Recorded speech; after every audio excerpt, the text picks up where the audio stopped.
लाल देह लाली लसे अरुधरी लाल लंगूर ब्रज देह दानव दले जय जय जय कपिशूर। बोलो पवन पुत्र हनुमान की जय, अंजनी के लाल की जय। जय सिया राम। सभी को राधे राधे, जय सिया राम। आज मैं आपको मंगलवार की कथा सुनाऊंगी। जो लोग मंगलवार का व्रत रखते हैं और मंगलवार की कथा में, मंगलवार की पूजा में इस कथा को सुनना बहुत ही ज़रूरी होता है। तो चलिए कथा शुरू करते हैं। तो प्राचीन काल की बात है। एक नगर में एक ब्राह्मण पति और पत्नी रहा करते थे। उनकी कोई भी संतान नहीं थी। उनकी वजह से वो बहुत दुखी रहा करते थे और हमेशा भगवान से प्रार्थना किया करते थे कि हे प्रभु, हमें एक संतान दे दो। हर बार की तरह इस बार भी ब्राह्मण वन में पूजा करने के लिए गया और वह ब्राह्मण वन में बैठकर पूजा करने लगा तथा पूजा होने के बाद वह हनुमान जी से पुत्र प्राप्ति के लिए प्रार्थना किया करता था। ऐसा वह हमेशा किया करता था। दरअसल उस ब्राह्मण की पत्नी भी अपने घर पर पुत्र प्राप्ति के लिए हर मंगलवार का व्रत किया करती थी और हर मंगलवार को व्रत के अंत में बजरंगबली को भोग लगाकर ही स्वयं भोजन ग्रहण किया करती थी। एक दिन की बात है, वह ब्राह्मणी व्रत कर रखी थी, परंतु किसी कारण भोजन तैयार न कर सकी और वह हनुमान जी को भोग न लगा सकी। तभी उस दिन उस ब्राह्मणी ने प्रण लिया कि वह आने वाले मंगलवार को हनुमान जी का भोग लगाकर ही अन्न ग्रहण करेगी, नहीं तो भूखे प्यासे रहेगी।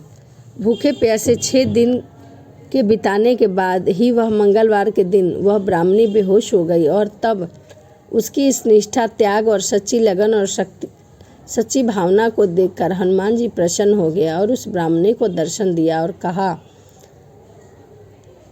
कि हे ब्राह्मणी, मैं तुम पर बहुत प्रसन्न हूँ और मैं तुम्हें पुत्र देता हूँ। वर स्वरूप उस ब्राह्मणी को हनुमान जी ने पुत्र देकर वहाँ से अंतराध्य हो गए।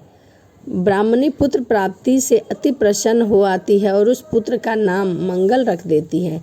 कुछ समय बाद जब ब्राह्मण अपने घर वापस आया तो उस बालक को देखकर पूछा कि यह बालक कौन है। जब उसकी पत्नी ने ब्राह्मण को पूरी कथा बताई तब ब्राह्मणी की बातों को छल फूल जानकर उस ब्राह्मण ने अपनी पत्नी पर विश्वास नहीं किया। एक दिन ब्राह्मण को जब मौका मिला तो ब्राह्मण ने उस बालक को कुएं में गिरा दिया और घर लौटने के बाद जब ब्राह्मणी ने ब्राह्मण से पूछा कि पुत्र मंगल कहाँ है, तब उसी क्षण पीछे से मंगल मुस्कुराता हुआ आ जाता है और ब्राह्मण उसे वापस देखकर चौंक जाता है।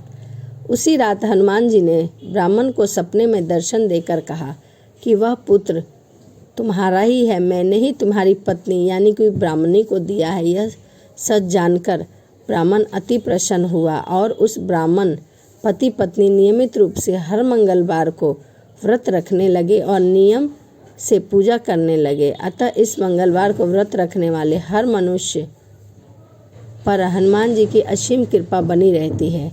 तो यह मंगलवार की कथा थी। चलिए अब मैं आपको हनुमान जी की पूजा की विधि बताती हूँ।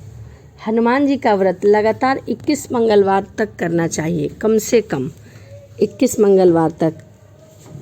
मंगलवार व्रत की शुरुआत माघ के महीने से करना अति उत्तम माना जाता है।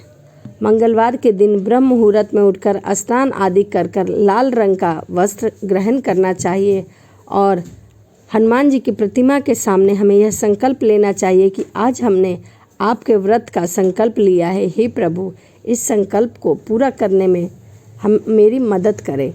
इसके बाद ईशान कोण दिशा उत्तर पूर्व कोण में किसी एकांत स्थान पर हनुमान जी की मूर्ति या तस्वीर रखें। गंगा जल के छींटे मारकर उन्हें साफ करें। लाल कपड़ा, पुष्प, रोली, अक्षत और प्रसाद चढ़ाकर उनकी पूजा करें। इसके बाद तेल का दीपक जलाएं। तेल या घी का भी आप दीपक जला सकते हैं। इसके बाद हनुमान जी को लाल फूल जरूर समर्पित करें और कथा सुने। कथा सुनने के बाद हनुमान चालीसा अवश्य पढ़े। उसके बाद कपूर जलाकर बजरंगबली की आरती जरूर करें। तो ये पूजा की विधि थी, कथा थी। तो आप मंगलवार की कथा कर सकते हैं। और मंगलवार के दिन पूजा के बाद हमें क्या खाना चाहिए? मंगलवार के दिन भगवान को लाल वस्त्र ही धारण कराएं, लाल पुष्प चढ़ाएं, लाल अक्षत चढ़ाएं। आप भी स्वयं लाल वस्त्र ही धारण करें। पूरा दिन फलाहार करें और शाम को मीठा भोजन करें, वो भी लाल कलर का, जैसे गुड़ की खीर। गुड़ की खीर लाल होता है, उसे बनाएं। और खीर बजरंग बली जी को बहुत पसंद है, हनुमान जी को बहुत पसंद है, इसीलिए उनका भोग लगाकर और स्वयं ग्रहण करें।